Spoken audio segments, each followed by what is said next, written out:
Good afternoon, Dave. How did you guys settle on Dustin May as the opener tonight, and how much can you anticipate from him having just gone on Friday?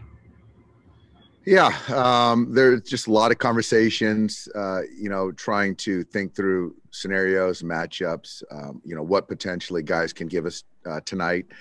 And I think for us, just allowing Dustin some clarity on when he's pitching was important. And so, we'll see how long he can go. But given he went a few days ago, certainly not that long. But we'll just I expect him to go out there and pitch well, and we'll make a decision accordingly. You had talked about so many different conversations that go into this decision. What made him a little bit more sense than Tony Gonsolin or Julio Urias to at least give you, a couple of innings? They're a very good lineup, certainly, and I think that just the certainty of starting the game, and also knowing which hitters you're going to get for Dustin, with the certainty was kind of a factor. Do you allow yourself to get nervous, have any sort of adrenaline as a manager? How do you approach a Game 7 yourself?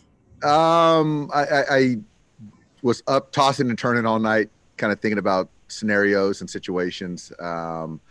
But the adrenaline is kicked in, excitement. Nerves, not yet, but it's just more excitement and just the energy in the clubhouse and the guys' excitement, anticipation. It's a lot of fun. And finally, for me, Doc, CT ankle good enough to be in there for your start, obviously? Yeah, I texted him this morning and wanted to see how he felt, gave me a thumbs up, and I said to start at second base, and he said, yes, sir, with a couple exclamation marks. So that was good enough for me. Thank you. Next question is from Jorge Castillo. Go ahead. Dave, you mentioned a lot of conversations went into this. Just wondering how much more intense is the preparation for a Game 7 than these other games? Yeah, I guess essentially we've had this is our third Game 7. So yeah, you're just looking at availability, and we've leaned on some guys.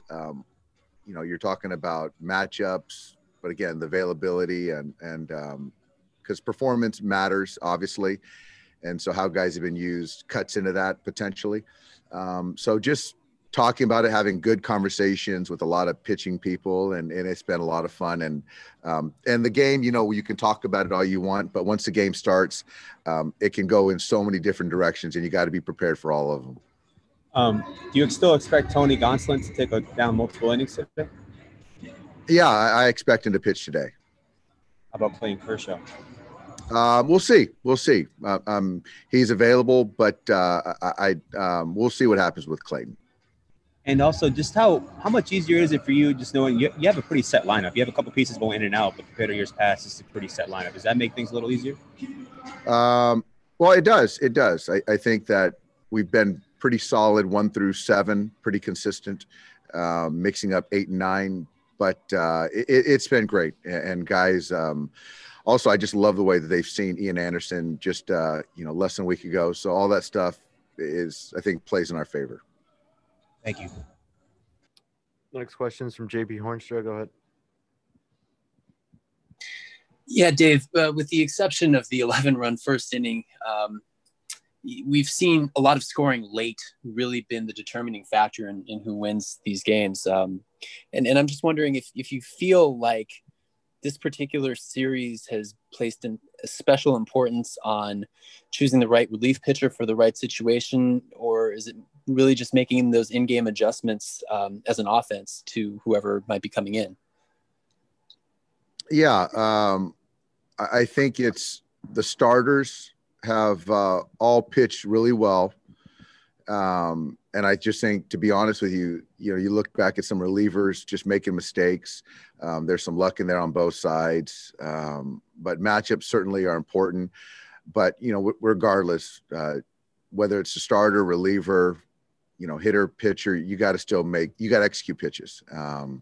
And so, the team that can executes the most is going to prevent the least amount of runs and prevent runs and probably win this game. Well, thank you. Yep. Next question is from Alden Gonzalez. Go ahead. So how many hours of sleep did you get last night, Dave? Consecutive, maybe 3, but I think in total, maybe 5. Not bad. Not bad. What did you notice about the vibes in that clubhouse today, and how did it differentiate maybe from the last 2 days? Similar to yesterday.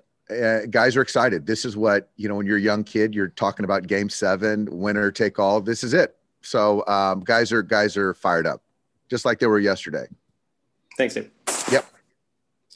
Next question from Jon Morosi. Go ahead.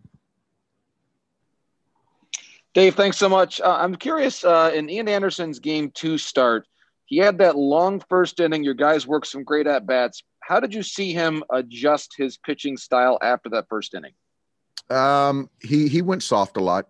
I think a lot of these guys are pitching off their secondaries, and I think we stressed them. I think we walked 5 times that first game and got him out of there after 4. So I think we saw a lot of pitches in 4 innings. So I expect us just take good at bats, and if he makes mistakes, to capitalize.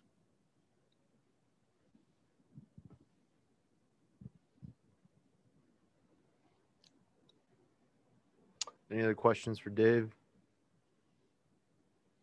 Go ahead, Claudia. Dave, we were just talking about being more aggressive. Is that like the solution, or the way that you guys are looking when it comes going into the playing in the early innings, and challenge Anderson, of course? Yeah, I think that, if he throws the ball over the plate, we got to be ready to hit. He's throwing a lot of breaking balls, change ups, and he mixes it in his fastball.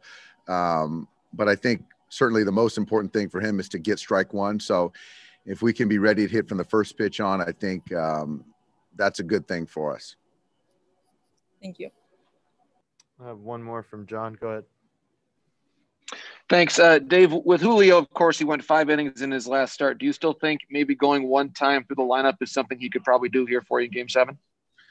Yeah. He went 100 pitches a few days ago. So, he's available tonight, and how far he goes, honestly, is how well he's throwing the baseball and how efficient. So I just can't tell you right now if it's 1 time through the order. I just really can't until, I see the ball come out of his hand. Great. Thanks, Dave. Yep. I got one more from Jorge. Go ahead. If you guys have seen guys for the first time and seen them again a bunch of times in this series, in these playoffs, really, I'm just wondering what goes into having better success the second time through. The second time, is it game plan? Is it just seeing how the ball comes out of his hand? What changes? I think game plan is one thing. I think that it's hard to kind of go against initially how you attack a hitter, and for the most part, you're going to do the same thing and try to get to the same place. So that's one part of it, and that's the cat and mouse part of it, whether how much you deviate from it. And the other part of it is where I feel the hitter has that benefit is just seeing how his changeup runs, or how his fastball might ride, or how his curveball, the depth of it versus horizontal. So I think all that stuff, there's 2 kind of components for me in that. And then just, obviously you got to win today for Tuesday to even come to mind, but how is it difficult to balance winning today with, hey, you might have a World Series game on Tuesday? No, I think it's not. I think that, to get there is our only goal right now. And then once we get there, it's to win it. So right now there's really kind of no balancing. It's kind of all in. Thank you.